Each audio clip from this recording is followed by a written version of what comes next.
Monsoon की बारिशों का आगाज हो चुका है, तो हालात चाहे जैसे भी हो लाहौरी हर हाल में एंजॉय करते हैं। तो मैंने सोचा क्यों ना आपकी बारिश के मजे को दोबारा किए जाए। बड़ी बड़ी चाय आपने पी होगी, लेकिन यकीनन इस तरह से बनी हुई चाय आपने आज तक नहीं पी होगी। तो हाथ में ये वाली चाय का कप हो और सामने बारिश का मंजर हो, मैं कहता हूँ स्वाद आ जाएगा जींदा। इसको बनाने का तरीका भी मुनफरिद है और इसका टेस्ट भी बहुत मुनफरिद है। फटाफट से रेसिपी को स्टार्ट करते हैं। बिस्मिल्लाहिर्रहमानिर्रहीम। चलो फिर। अच्छा जी, ये कैरेमल टी ना हम जरा मुनफरिद तरीके के साथ बनाएंगे, जरा नए अंदाज के साथ बनाएंगे, जिसमें सबसे पहले हमने पैन ले लिया और पैन में सबसे पहले हमने शामिल करनी है जी चीनी। हाँ जी, हम कैरेमल टी बना रहे हैं तो उसके लिए सबसे पहले हमने कैरेमल को रेडी करना है। और कैरेमल को रेडी करने के लिए यहाँ पे मैंने सबसे पहले चीनी डाल दी है, तकरीबन 2.5 चम्मच। बेफिक्र हो जाए, चाय में मीठा बिल्कुल तेज नहीं होगा। ये मैं थोड़ी सी ज्यादा इसलिए डाल रहा हूँ क्योंकि इसकी हमने कैरेमल रेडी करनी है। तो अभी हमने इसमें पानी वगैरह कुछ भी शामिल नहीं किया, डायरेक्टली इस तरह से चीनी डाल के इसको पकने दें। सिर्फ 1 से 2 मिनट के अंदर चीनी हमारी जो है वो पिघलना शुरू हो जाएगी, डिजोल्व हो जाएगी इस तरह से। ये देखिए अपना रंग भी चेंज कर लेगी। अच्छा, अगर आप पहली दफा इस मेथड से चाय बना रहे हैं तो घबराना बिल्कुल नहीं है, कोई गड़बड़ नहीं होगी, इंशाल्लाह परफेक्ट चाय हमारी बनेगी। तो यहाँ पे जब चीनी हमारी अच्छी तरीके के साथ मेल्ट होगी ना, यहाँ पे हम आधा कप पानी का शामिल करेंगे। ठीक है, हम 2 कप चाय का बना रहे हैं, उस हिसाब से हम यहाँ पे आधा कप पानी का शामिल करेंगे। ठीक है, जैसे ही आपने पानी शामिल करना है इसकी शुका शाकी शुरू हो जाएगी, लेकिन आपने घबराना नहीं है। ठीक हो गया जी। पानी शामिल करने के बाद इसको थोड़ा सा यहाँ पे आपने स्टिर करना है, क्योंकि जो कैरेमल हमने तैयार की थी, पानी अंदर जाने के बाद वो हार्ड हो जाती है। तो उस चीज की बिल्कुल भी टेंशन नहीं लेनी। इसको थोड़ा सा हम पकाएंगे ना, वो दोबारा मेल्ट हो जाएगी, कोई मसला नहीं होगा।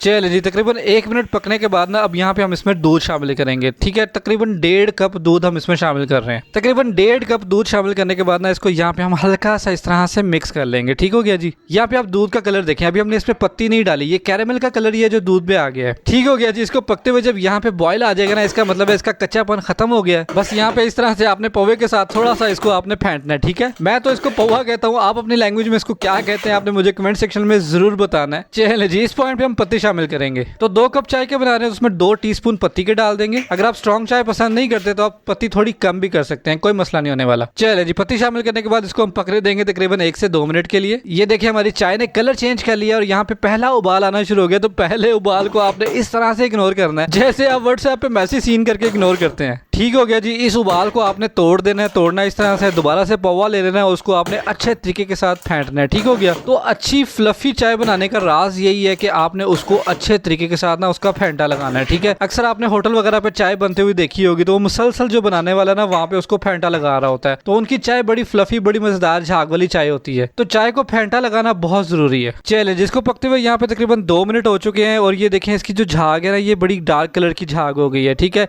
इस कलर से हमें आइडिया हो जाता है कि हमारी चाय जो है रेडी हो चुकी है। अच्छा, बहुत सारे लोग ना यहाँ पे ही गलती करते हैं कि जब हमारी चाय रेडी हो जाती है ना, उसको डायरेक्टली कप में छान के सर्व करते हैं, जबकि सर्व करने का ना ये सही तरीका नहीं है। पैन को यहाँ पे चूल्हे से हटा लें। तो अब आपने क्या करना है, किसी बर्तन में इस तरह से छन्नी रख के ना पहले आप उसमें इस चाय को छान लेंगे। ठीक हो गया जी। बेशक आपको खुला बर्तन ले ले, जग ले ले, जो भी आपके पास अवेलेबल होगा, उसमें आप पहले आप इस तरह से चाय को अच्छी तरीके के साथ छान लेंगे। तो चाय हमारी छन गई है। अब हमने इसको जाके सर्विंग कप के अंदर इस तरह से धार बना के हमने शामिल करना है।